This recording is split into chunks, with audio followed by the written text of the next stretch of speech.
Hi Class 6 and welcome back to Storytime. Today I'm going to be reading you another chapter from my Rotten Rascal book. And this one is called Mummy's New Scissors. Mother came into the playroom looking rather cross. "My scissors are no longer in my work basket," she said. "One of you children must have borrowed them.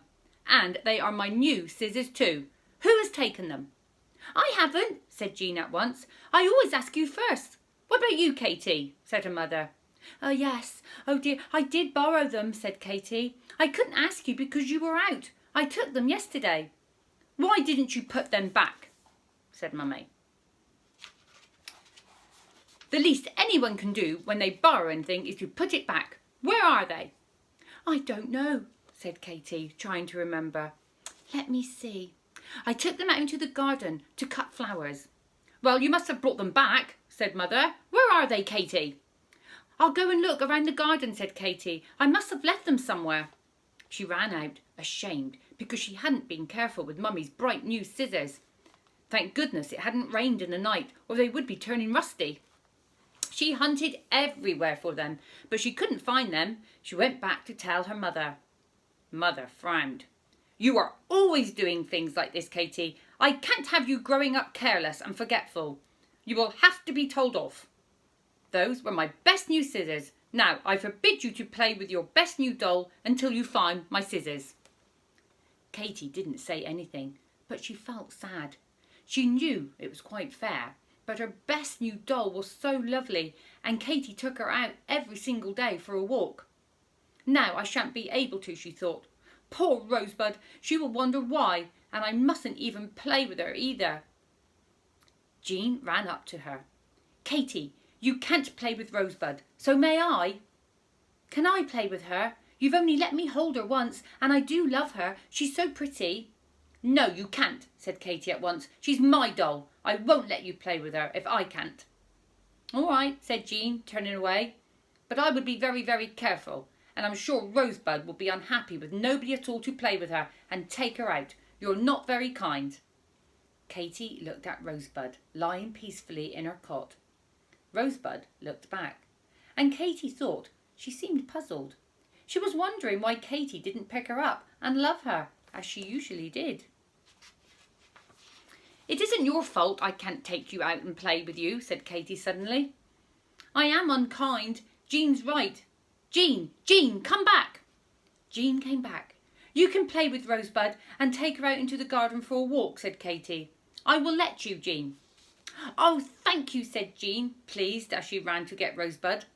She put on her pretty little rosebud hat and her new coat. How sweet she looked. Then she carried her out into the garden. It was very windy indeed.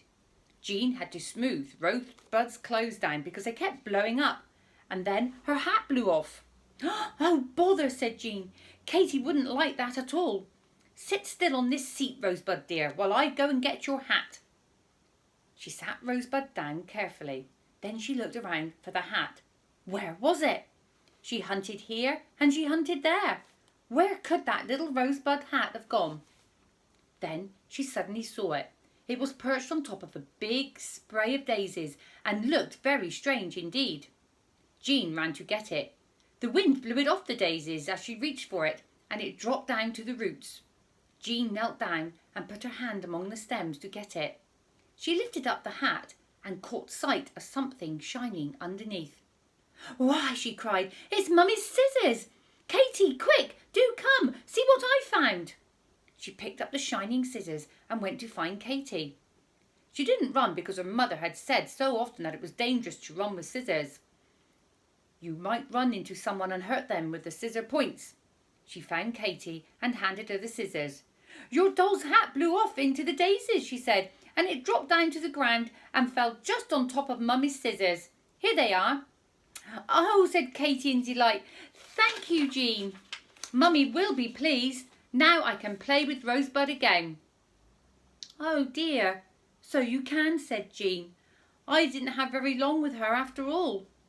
"You shall have her as long as you like," said Katie, and she hugged Jean all the morning and the afternoon too.